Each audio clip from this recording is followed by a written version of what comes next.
Signature studio ప్రేక్షకులందరికీ నమస్కారం. గణపతి బప్పా మోరియా అగ్లే బరస్తు జల్దియా అని మనం గణపతి నవరాత్రులు ముగిసిన సందర్భంలో గణపతి వద్ద ప్రార్థన చేస్తూ ఉంటాం. అలాగే గణపతి నవరాత్రులు తిరిగి మళ్ళీ వచ్చేసాయి. అంగరంగ వైభవంగా నవరాత్రి ఉత్సవాలు జరుపుకుంటున్నాం. ఒక్కొక్క గణపతి మండపం వద్ద ఒక్కొక్క రకంగా గణపతి పూజలు అందుకుంటున్నాడు. ప్రస్తుతం మనం బిఎన్ రెడ్డి నగర్లోని వినాయక మండపంలో ఉన్నాం.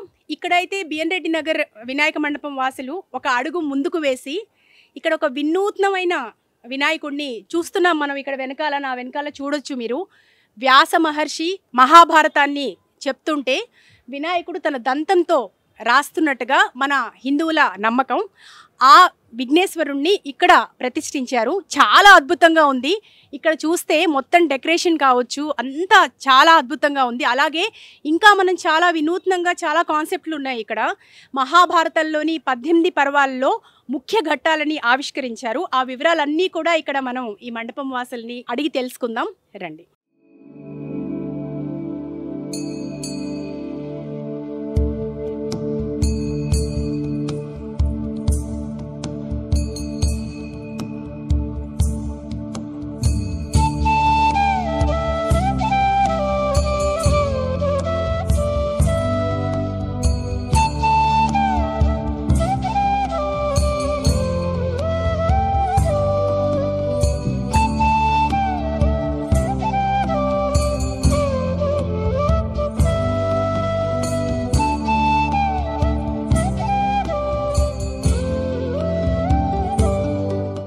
జగదీప్ గారు నమస్కారం.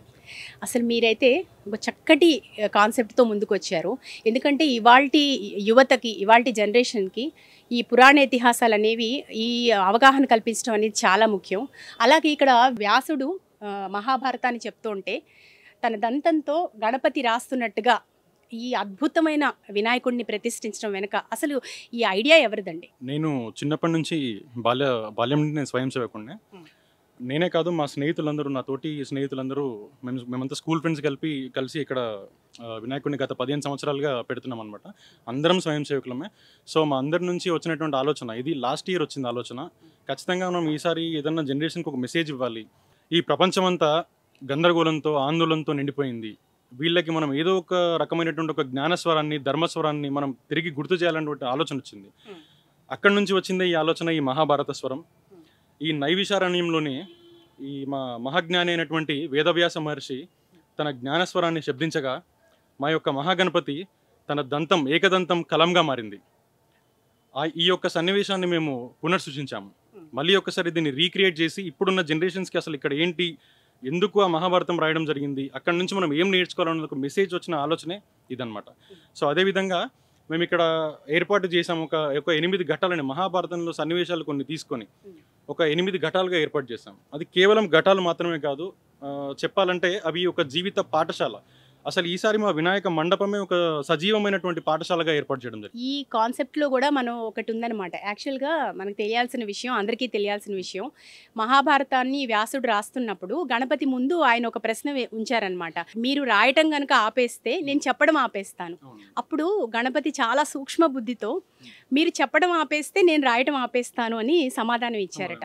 సో మనం చాలా సూక్ష్మ బుద్ధికి గణపతిని మనం తీసుకుంటాం. అదేవిధంగా ఏదైనా ప్లాన్ ఎగ్జిక్యూట్ చేయలేకపోతే గణపతిని ఆరాధన చేయడం వల్ల మంచి జరుగుతుంది. సో మనలో కూడా ఆ ప్లాన్ ఎగ్జిక్యూట్ చేసే ఒక పద్ధతి మనకు తెలుస్తుంది అని అంటారు.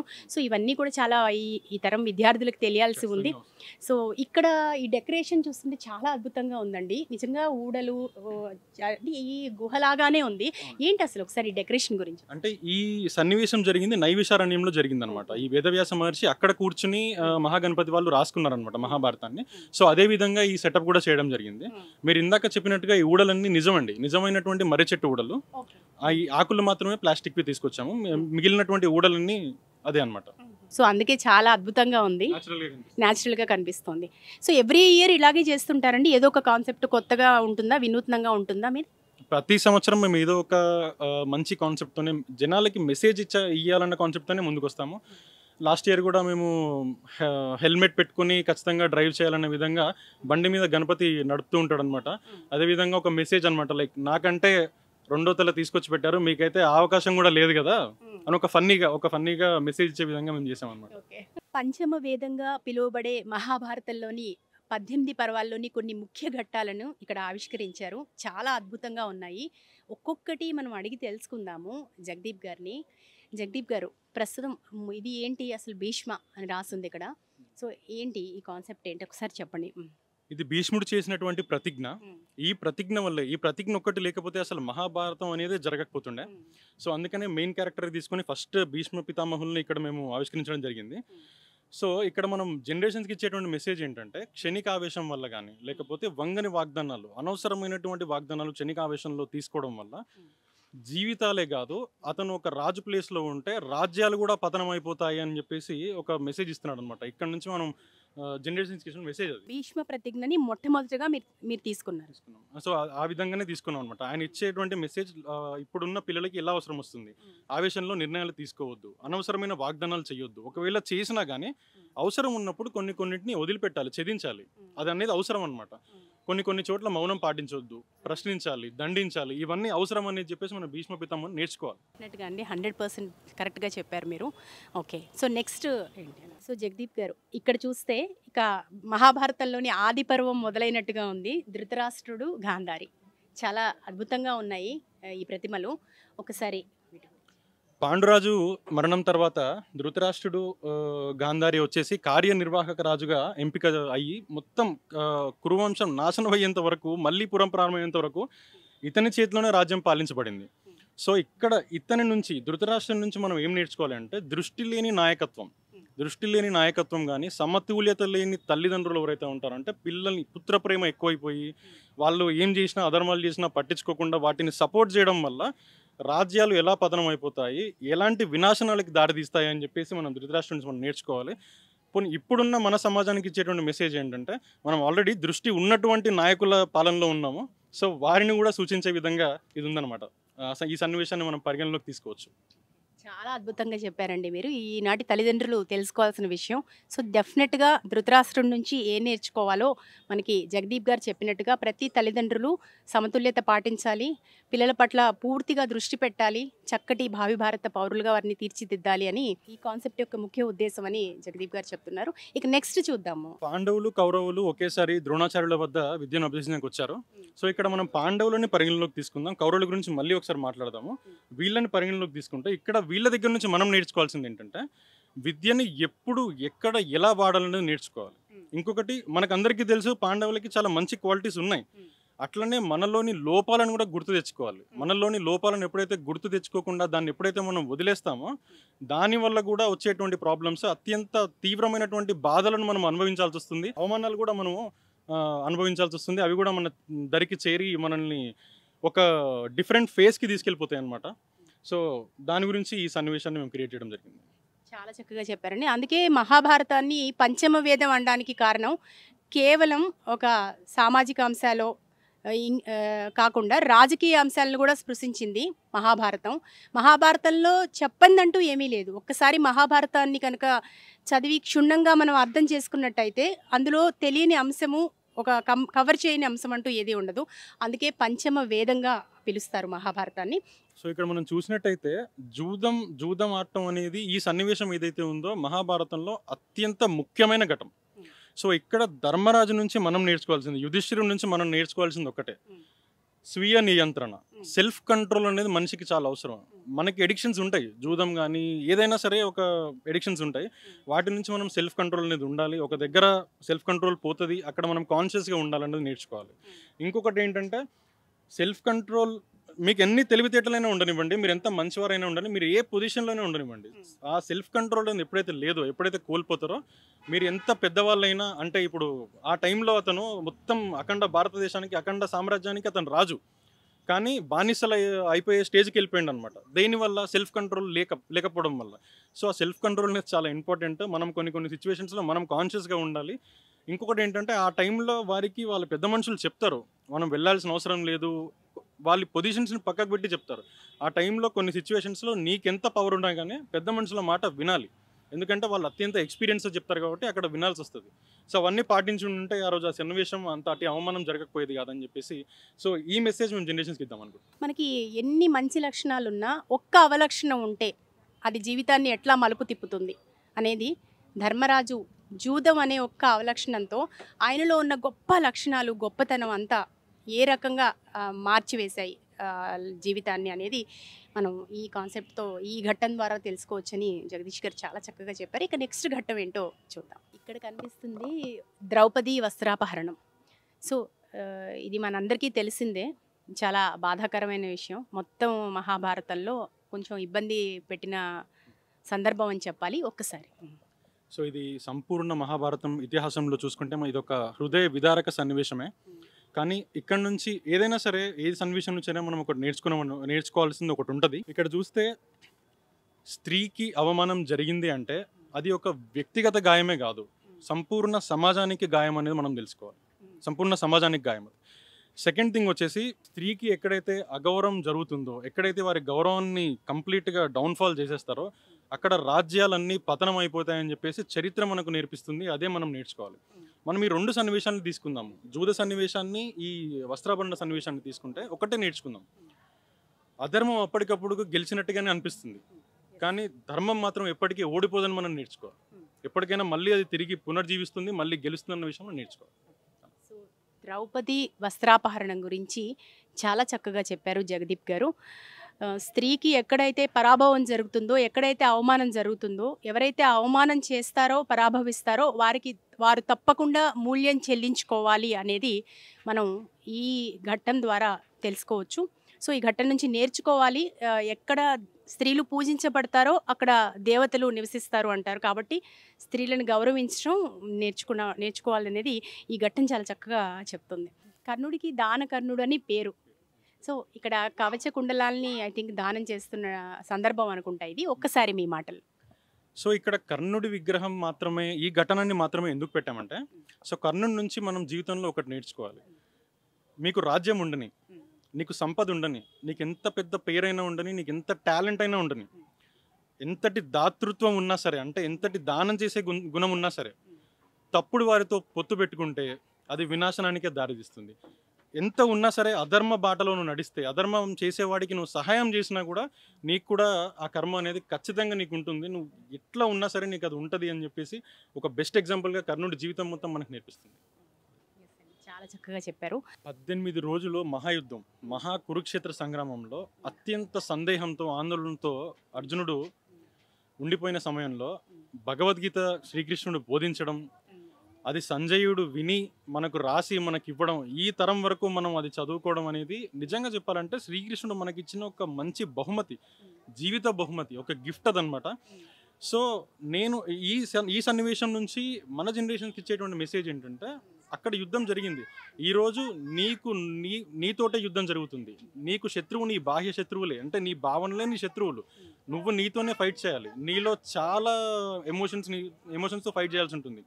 సో వాటన్నిటికీ సమాధానం మీకు భగవద్గీత నుంచి దొరుకుతుంది. సో అక్కడి నుంచే ఈ సన్నివేశం ఇంపార్టెంట్ అనిపించి మేము ఈ ఘటాన్ని ఇక్కడ పెట్టడం జరిగింది. చాలా చక్కగా చెప్పారండి.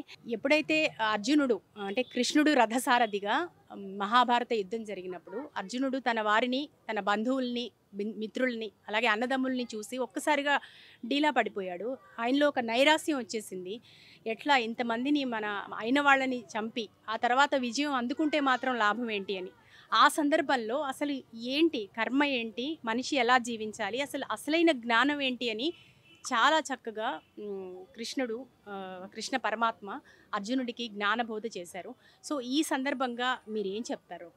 అంటే ఇప్పుడు మీరు చాలా చక్కటి మెసేజ్ ఇస్తున్నారు కదా అందరికీ. సో ఈ సందర్భంగా ఏం చెప్తారు? సింపుల్ అండి, మనకి చుట్టాలు బంధువులు ఉంటారు. మనం చేసిన కర్మకి మాత్రం సిద్ధాంతం ఒకటే, అపరాధం జరిగిన చోట దండన అవశ్యం జరుగుతుంది. మనం తప్పు చేసినామంటే దానికి సంబంధించిన కర్మ ఖచ్చితంగా రిటర్న్ వస్తుంది. అది ఎవరి తరపు నుంచైనా రావచ్చు.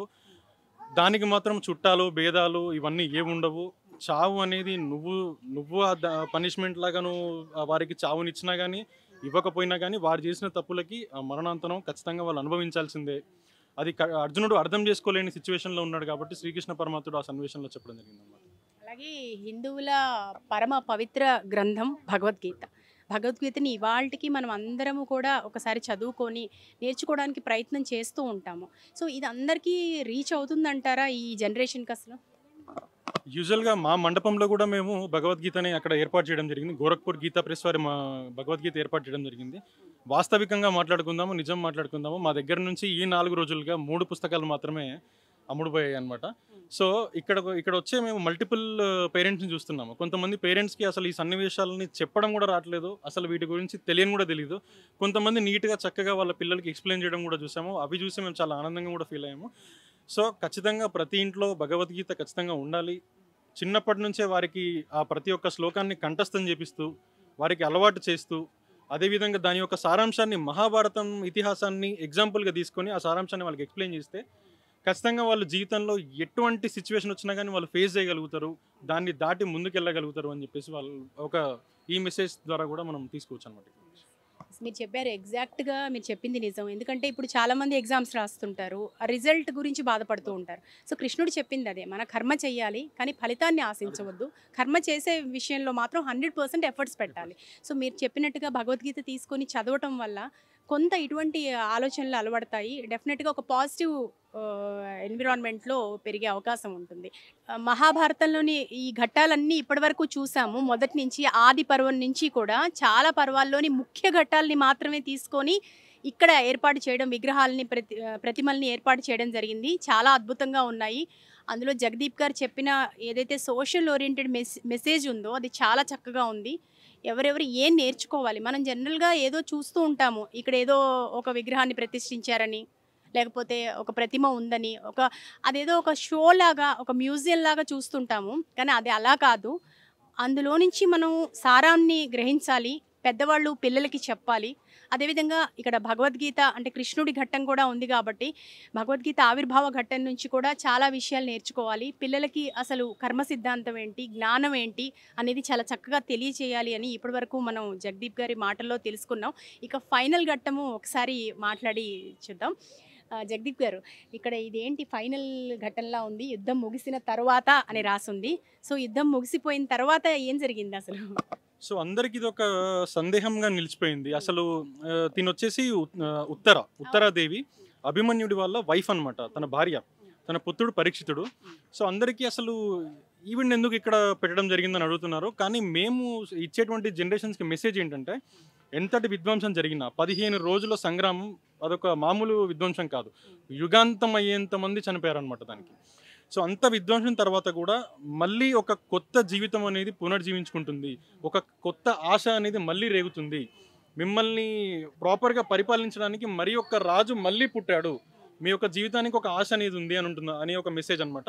సో ఇది మన జీవితంకి ఎలా అవసరం పడుతుందంటే, మనం డేలో ఎన్నో స్ట్రగుల్స్తో ముందుకెళ్తూ ఉంటాం. అది ఫ్యామిలీ కానివ్వండి, ఆఫీస్ కానివ్వండి, ఎన్నో స్ట్రగుల్స్ వస్తూ ఉంటాయి, ఎన్నో హర్డిల్స్ వస్తూ ఉంటాయి.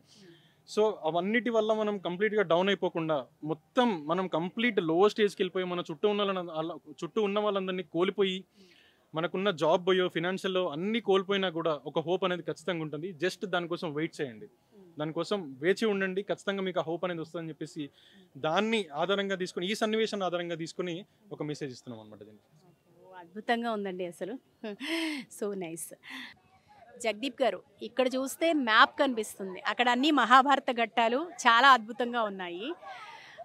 అసలు మ్యాప్ అరేంజ్ చేయడం అది కూడా ఇక్కడ ఏదో ఇండియా వరల్డ్ మ్యాప్ లాగా లేదు, ఇది మొత్తం మహాభారత, గాంధార, కాంబోజా అని చెప్పేసి అలా కనిపిస్తుంది. ఏంటిది మ్యాప్ ఏంటి? ముందుగా మనం గుర్తుపెట్టుకోవాల్సింది ఒక్కటే, ఇది మిత్ అని అందరం మైథాలజీ కిందకి తీసుకెళ్తారు. ఇది కంప్లీట్గా చరిత్ర, ఇది మన హిస్టరీ, ఇది మన అఖండ భారతదేశంలో ఖచ్చితంగా జరిగినటువంటి చరిత్ర, మనకు నేర్పించాల్సినటువంటి చరిత్ర. సో ఆ టైంలో మహాభారత టైంలో ఏ రాజ్యాలు ఎక్కడెక్కడ ఉన్నాయి, అప్పుడు మన అఖండ భారతదేశం ఎలా ఉంది అనేది డీటెయిల్గా పిల్లలకు అర్థమయ్యే విధంగా, ఈరోజు పిల్లలకు అర్థమయ్యే విధంగా మేము ఏర్పాటు చేయడం జరిగిందనమాట. గాంధారం నుంచి శత్రువులు అంటే ఆ శకుని అక్కడి నుంచి ఎలా వచ్చాడు, అంగరాజ్యాన్ని పరిపాలించిన కర్ణుడు రాజ్యం ఎక్కడుంది, అసలు కురు రాజ్యం ఇప్పటికీ ఢిల్లీ అక్కడే ఉంది క్యాపిటల్గా, అప్పుడు కూడా అధిష్టానం అక్కడే ఉంది. ఇప్పుడు కూడా మనం ఒక సన్నివేశాన్ని మనం చూసుకుంటే గాంధారం అక్కడే ఉంది, పాకిస్తాన్ అక్కడే ఉంది, మనకు శత్రువులు అక్కడి నుంచే వచ్చారు. సో ఈ విధంగా మనకు పిల్లలకు అందరికీ నేర్పించే విధంగా ఈ మ్యాప్ని ఏర్పాటు చేయడం జరిగిందనమాట. ఏమంటున్నారు అసలు పిల్లలు వచ్చి ఈ మ్యాప్ అంతా చూసిన, జనరల్గా వాళ్ళకి ఇండియా మ్యాప్, వరల్డ్ మ్యాప్ చదువుకోవడం అలవాటు, ఈ మ్యాప్ చూసి ఈ పేర్లు చూసి ఏమని తెలుసు అంటున్నారు? అసలు యాక్చువల్గా పేర్లు చదువుతున్నారు వాళ్ళు, ఆంధ్రప్రదేశ్ ఎక్కడ ఉంది, తెలంగాణ ఎక్కడ ఉంది, కోల్కతా ఎక్కడ ఉందని కొంచెం ఫన్నీగా వెతుక్కుంటున్నారు అనమాట. కాకపోతే కొంతమంది తెలిసిన వాళ్ళు వాళ్ళ పేరెంట్స్ వచ్చి ఎక్స్ప్లెయిన్ చేస్తున్నారు అనమాట, ఈ రాజ్యం ఇక్కడ ఉంది, ఇందాక మనం చూసిన విగ్రహం కర్ణుడు ఉన్నాడు కదా, అతని రాజ్యం ఇక్కడ ఉంది అని చెప్పేసి వాళ్ళు డీటెయిల్గా ఎక్స్ప్లెయిన్ చేయడం పిల్లలకి నేర్చుకొని వాళ్ళకి కూడా కొంచెం కొత్తగా అనిపిస్తుంది అనమాట. సో ఈ కాన్సెప్ట్ ఇదంతా వీళ్ళు అర్థం చేసుకుంటున్నారా అసలు మ్యాప్ చెప్పినప్పుడు? అర్థమవుతుందా? అర్థం చేసుకుంటున్నారండి, తప్పకుండా అర్థం చేసుకుంటున్నారు. అండ్ ఇంకొకటి ఏంటంటే వాళ్ళకు కూడా సడన్గా అంటే ఇంతవరకు ఖచ్చితంగా వాళ్ళ ఇంట్లో చెప్పుండరు, ఇవన్నీ చూసిన తర్వాత వాళ్ళకు ఆలోచన రేజ్ అవుతుంది కదా, అసలు ఏంటి మనం ఈరోజు చూసింది ఏంటి అన్నది ఖచ్చితంగా వాళ్ళు ఇంటికి వెళ్ళిన తర్వాత ఆలోచిస్తారు. ఒక 2-3 సంవత్సరాలకు ఎప్పుడో అతను ఏదో ఒక సన్నివేశంలో మహాభారతం చూసినప్పుడు ఇవన్నీ ఫ్లాష్ అవుట్ అవుతాయి. అప్పుడు ఖచ్చితంగా మహాభారతాన్ని చదవడమో, వినడమో, చూడడమో, సీరియల్ రూపంలో ఏదో ఒక విధంగా ఆయన చూసి అక్కడి నుంచైనా నేర్చుకుంటాడు. ఏదో ఒక రోజు తన జీవితంలో అవసరం వచ్చే ఘట్టాలను మాత్రమే మేము ఇక్కడ ప్లేస్ చేయడం జరిగింది, అక్కడి నుంచి మేము మెసేజ్ చేయడం జరిగింది. జనరల్గా మ్యాప్ అంటే ఒక ఇంట్రెస్ట్ పిల్లలందరికీ కూడా. అలాంటిది ఈ మ్యాప్ అంటే వాళ్ళ మైండ్లో రిజిస్టర్ అయిపోయి ఉంటుంది మీరు అన్నట్టుగా. అంటే ఒక్కసారి మనం రిజిస్టర్ చేస్తే ఆ ఆలోచన నుంచి వాళ్ళు కొత్త కొత్త విషయాలు నేర్చుకునే అవకాశం ఉంది అంటారు. సో ఇక్కడికి వచ్చిన పబ్లిక్ రెస్పాన్స్ ఎట్లా ఉంది అంటే ఈ మ్యాప్ కాన్సెప్ట్ మీద?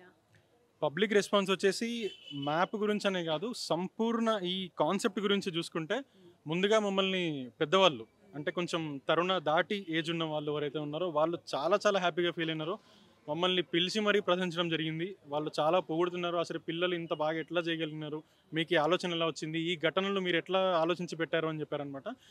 సో ఈ కొంచెం మిడిల్ ఏజ్లో 30+ ఉన్న వాళ్ళు దీన్ని అర్థం చేసుకోగలుగుతున్నారు. కానీ ఈ జనరేషన్స్కి కొంచెం ఈ కాన్సెప్ట్ దూరంగా ఉంది. వాళ్ళు డైరెక్ట్ లోపలికి వెళ్ళిపోతున్నారు, అన్న గణేష్ ఎన్ని ఫీట్లు ఉంది అని అడుగుతున్నారు. ఇట్లాంటి క్వశ్చన్లు అడిగేసి వెళ్ళిపోవడం మాత్రమే జరుగుతుంది అనమాట. ఇప్పుడున్న పిల్లలకి చాలామందికి తక్కువగా ఈ విషయం తెలుసు, కానీ వాళ్ళకు కూడా మేము సమయం తీసుకుని కొంతమందికి వినే ఓపిక ఉంటే వాళ్ళకి దీక్షణంగా ప్రతి ఒక్క ఘటన ఎక్స్ప్లెయిన్ చేసి వాళ్ళని మేము తిరిగి పంపిస్తున్నాము. ఊరికే అయితే ఏ పిల్లల్ని వదిలిపెట్టట్లేదు. జగదీప్ గారు, ఇక్కడ చూస్తే ఛత్రపతి శివాజీ అలాగే బాల గంగాధర్ తిలక్. ఒకసారి చరిత్రలోకి వెళితే మనకి గణపతి నవరాత్రి ఉత్సవాలు ప్రారంభమైంది బాలగంగాధర్ తిలక్ నుంచి అని మనం జనరల్గా చెప్పుకుంటూ ఉంటాము.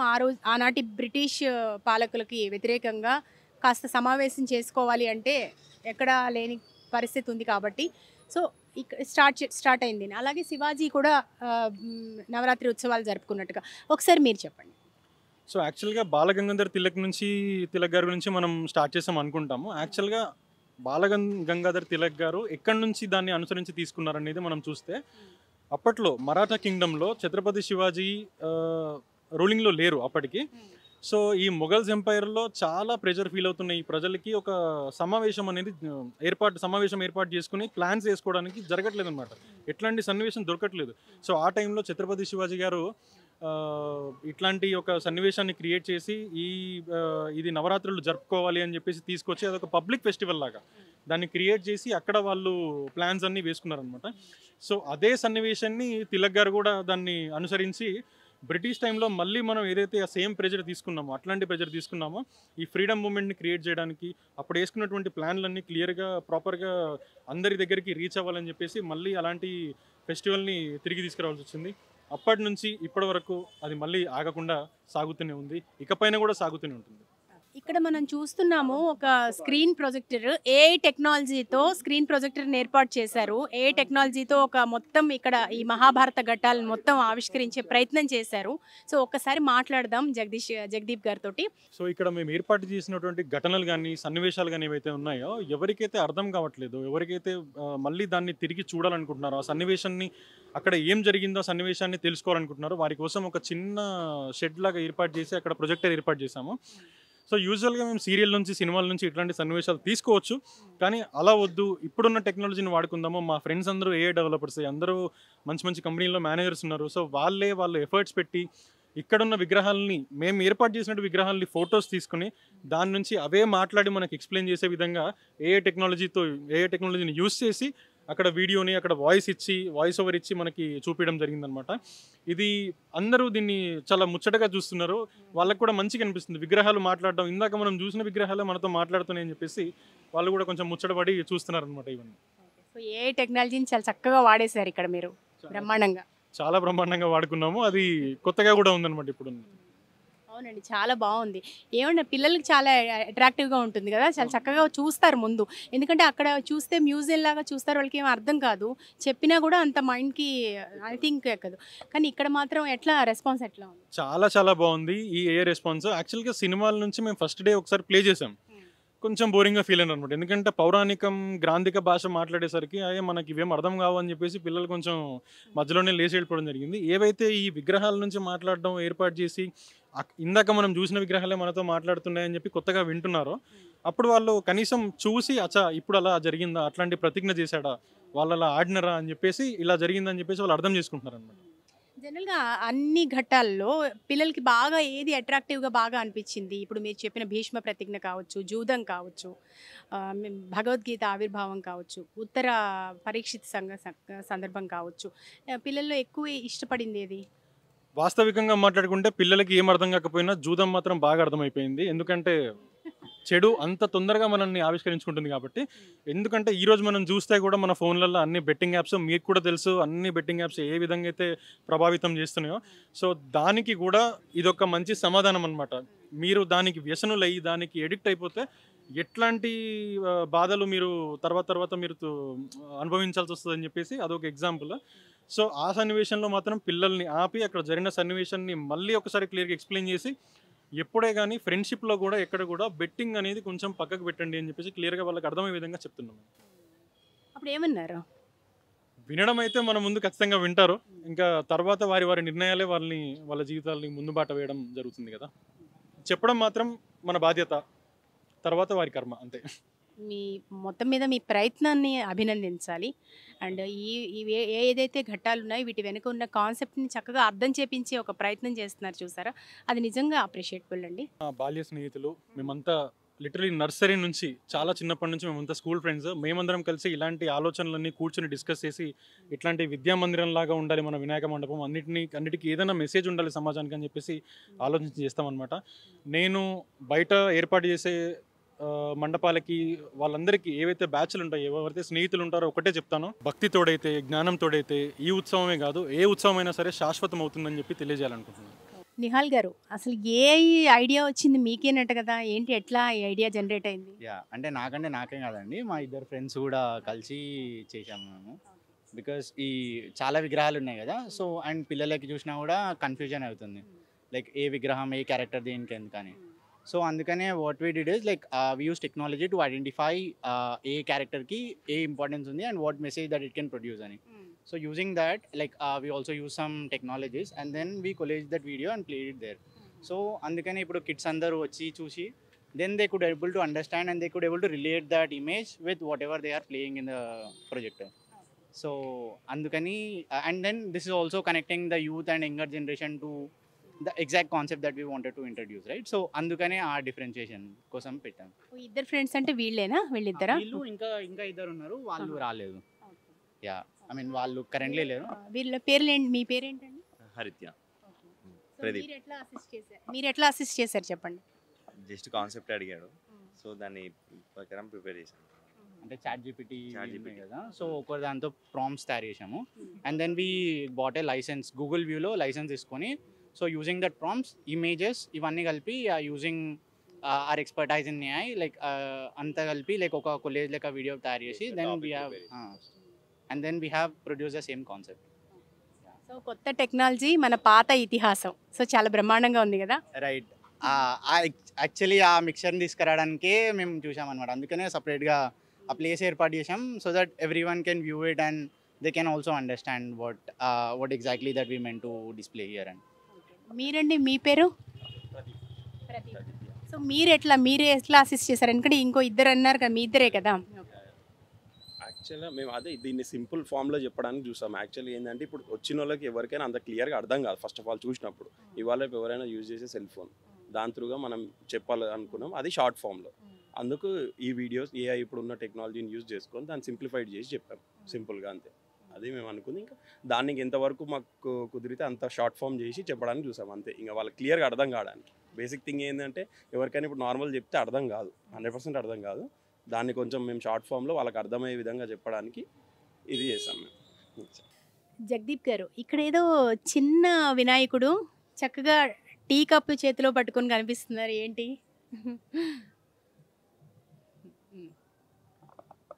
సాధారణంగా మనం ఇక్కడ చూసుకున్నట్టయితే ప్రతి ఒక్క విగ్రహం ఇప్పటిదాకా మీరు చూసిన ఘటన సన్నివేశాల్లో ఉన్న విగ్రహమైనా కానివ్వండి, పెద్ద విగ్రహమైనా కానివ్వండి, we'll go very eco friendly. అవన్నీ మట్టి గణపతులు, అవన్నీ అందరూ పిఓపి అనుకుంటారు, అవన్నీ మట్టి గణపతులు. అండ్ ప్లాస్టర్ ఆఫ్ ప్యారిస్ కాదు, వెజిటబుల్ కలర్స్తో తయారు చేస్తారు. అది వాటర్లో డైల్యూట్ అయినా ఎట్లాంటి ఇది జరగదనమాట.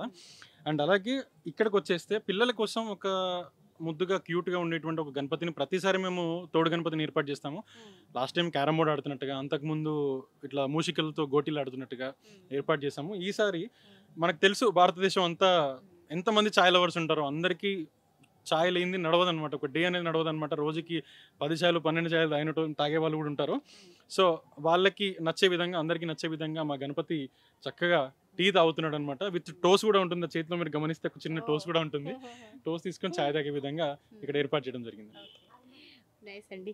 ఇప్పుడు ఇక్కడ పైన మూషికం పైన ఉంది, అంటే జనరల్గా వినాయకుడికి కింద పెడుతుంటారు. కానీ ఇప్పుడు ఎందుకు పైన, అంటే రాసేటప్పుడు డిస్టర్బ్ చేయకూడదనా? అలా అంటే మూషికుడికి కొంచెం బ్రేక్ ఇచ్చారనమాట. సో ఆడుకుంటున్నాడు అనమాట చెట్టు మీద. బాగుంది, చాలా చాలా చక్కగా చెప్పారు.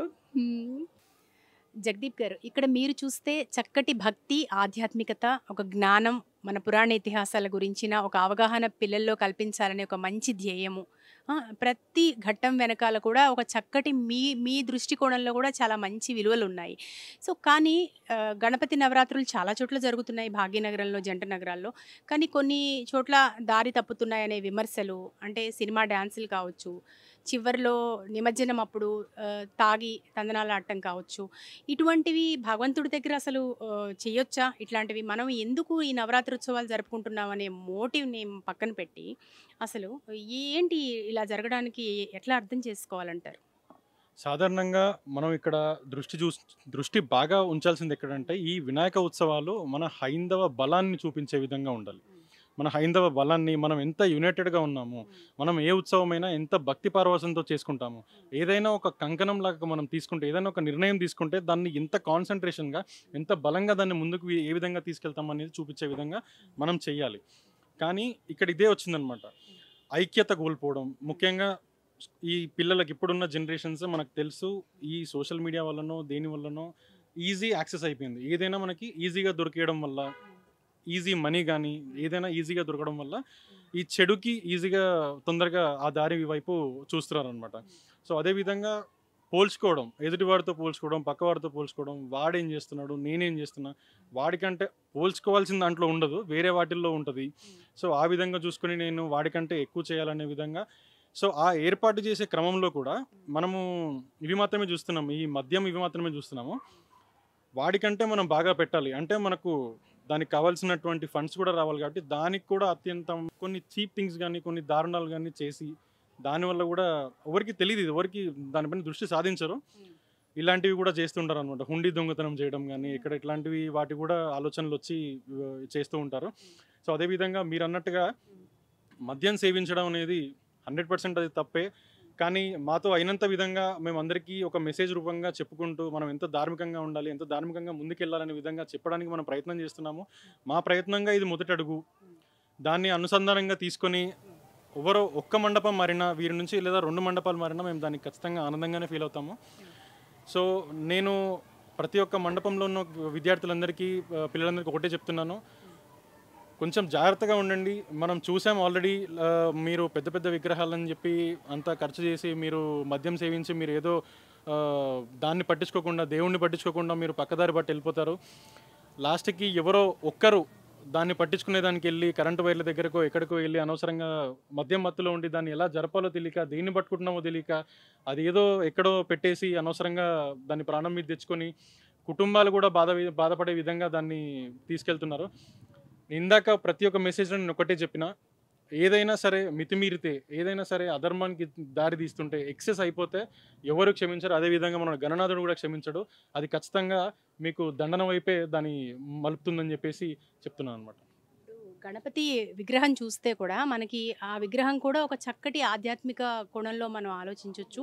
ఇప్పుడు చెవులు మనం అన్నీ వినాలి చక్కగా, కళ్ళు సూక్ష్మ దృష్టి, చిన్న కళ్ళు సూక్ష్మ దృష్టితో చూడాలి, బొజ్జ అన్నీ ఏదైనా వింటే కడుపులో పెట్టుకోవాలి. సో ఇట్లా ప్రతి ఒక్క శరీర భాగం కూడా అయింది మనకి ఒక మెసేజ్ని ఇస్తుంది. సో ఇవి అన్నీ తెలుసుకునే ప్రయత్నం అసలు జరుగుతుందంటారా ఇప్పుడున్న పరిస్థితుల్లో? ఇదనే కాదు, ప్రతి ఒక్క మన దగ్గర ఉన్న ప్రతి ఒక్క దైవం రూపంలో ఉన్నటువంటి ప్రతి ఒక్క దేవుడి నుంచి మనకు ఒక మెసేజ్ ఉందండి. మనకి యోగాకి సంబంధించినటువంటి మనకు మైండ్ బాడీ హీలింగ్ దగ్గర నుంచి మొదలు పెడితే దెర్ ఇస్ ఎ సైన్స్. ప్రతి దాంట్లో ఒక సైంటిఫిక్ రీజన్ ఉంది, సైంటిఫిక్ అప్రోచ్ ఉంది, ఫంక్షనల్ అప్రోచ్ ఉంది.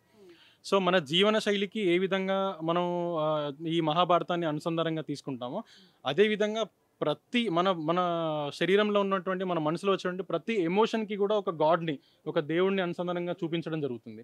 మన రౌద్రాన్ని, కోపాన్ని నరసింహస్వామి రూపంగా కానీ, మన బలాన్ని హనుమంతుడి రూపంగా కానీ, దాన్ని ఎలా పాజిటివ్గా వాడుకోవాలో, దాన్ని ఎంత పాజిటివ్గా మనం వాడుకోవాలనే విధంగా దేవుడిని చూపించడం జరుగుతుంది. సో మనం ఇదనే సిచ్యువేషన్ కాదు, మనం ఏ మూవీ చూసినా, ఏ సన్నివేశం చూసినా దాని నుంచి మనం ఫస్ట్ పాజిటివ్ ఎత్తడానికే ట్రై చేయండి, నెగిటివ్ని కొంచెం పక్కకు పెట్టడానికి ట్రై చేయండి.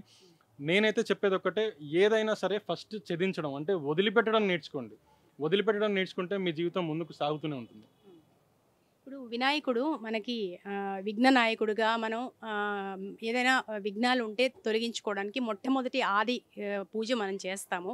సో అదే కాకుండా ఆస్ట్రాలజికల్గా కూడా చాలా సంబంధాలు ఉన్నాయి. ఇప్పుడు కేతువు కనుక ఎవరికైనా జాతకంలో బాగా లేకపోతే గణపతిని ఆరాధన చేయడం వల్ల మంచి ఫలితాలు వస్తాయని, ఇలా గణపతిని మనం అనేక రకాలుగా ఆరాధిస్తూ ఉంటాం. ఒక ఆది పూజనో మొదటి పూజనో కాదు. సో ఈ తత్వాన్ని చక్కగా అర్థం చేసుకోవాలంటే సో ఎట్లాంటి ఆలోచనలు అలవాటు చేసుకోవాలంటారు పిల్లలు? సో ఫస్ట్ ఇప్పుడున్న పిల్లలకైతే మనం ఏం చెప్పినా మైథాలజీ లాగానే కనిపిస్తుంది, మన హిస్టరీ అయితే అస్సలు కనపడదు వాళ్ళకి. ఇప్పుడు ఏదైనా మనం ఏం చెప్పినా కానీ పేపర్, డాక్యుమెంట్, ప్రూఫ్ ఉందా, దానికి ఏమన్నా ఇది ఉందా అని చెప్పేసి ఖచ్చితంగా మనల్ని అడుగుతారు. సో ఇప్పుడు మహాభారతాన్ని అనుసరించి తీసుకున్నా కానీ మనం కురుక్షేత్రకి వెళ్ళి చూపించచ్చు అని దానికి సంబంధించిన ఆస్ట్రాలజర్స్ కూడా మనకు చాలా ఎగ్జాంపుల్స్ చెప్పారు, అది నిజంగా జరిగింది అని చెప్పేసి ప్రూవ్ చేయడం కూడా జరిగింది. అదేవిధంగా మీరు అడిగినట్టుగా చూస్తే మీరు ఒక్కటి ఆలోచించండి, మనము ముందా గ్రహాలు ముందా, ఐ మీన్ ప్లానెట్స్ ముందా? ప్లానెట్సే ముందు. దాన్ని అనుసంధానంగా తీసుకునే మనం ముందుకు వెళ్తాం. సో ఖచ్చితంగా వాటి మూమెంట్స్ ఉంటాయి, వాటి మూమెంట్స్ ఎఫెక్ట్స్ ఖచ్చితంగా మన మీద ఉంటాయి, సైంటిఫిక్గానే ఉంటాయి, మిథాలజికల్గా కాదు, అపోహలు కాదవని సైంటిఫిక్గా ఖచ్చితంగా మన మీద ఉంటాయి అన్నమాట. సో ప్రతి ఒక్క గ్రహానికి దానికి సంబంధించినటువంటి ఒక దేవుణ్ణి ఒక లింక్ పెట్టారు. ఆ లింక్లో మీరు ఒకసారి గమనించండి, మీరు ఇప్పుడు ఆల్ ప్లానెట్స్కి అంటే 9 గ్రహాలకి అధిపతి మన సుబ్రహ్మణ్య స్వామి.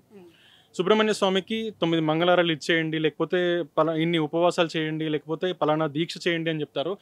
అవన్నీ ఎవరి బాగు కోసమో కాదు, మీ హెల్త్ బెనిఫిట్స్ ఉంటాయి దాని నుంచి. మీ నెగిటివ్ ఎవరో వెళ్ళిపోయి మీ పాజిటివ్ ఎవరో క్రియేట్ అయ్యే విధంగా.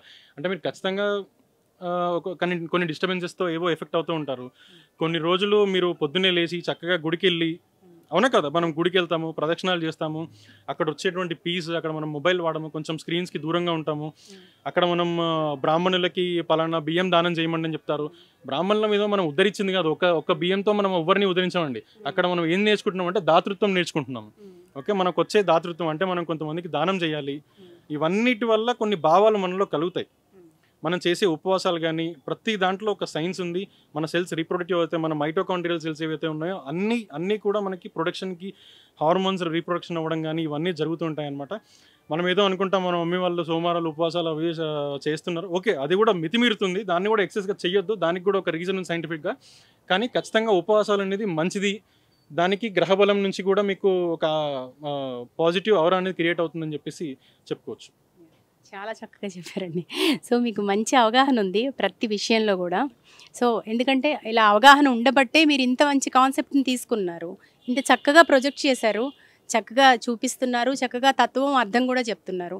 సో మనం బేసిక్గా తెలుసుకోవాల్సింది అది ఏదో పెట్టామా చేసేసామా అని కాదు, దాని వెనుక ఉన్న సారం తత్వం తెలుసుకోవాల్సింది. సో అది ఇక్కడ 100% ఫుల్ఫిల్ అవుతుంది అన్నమాట.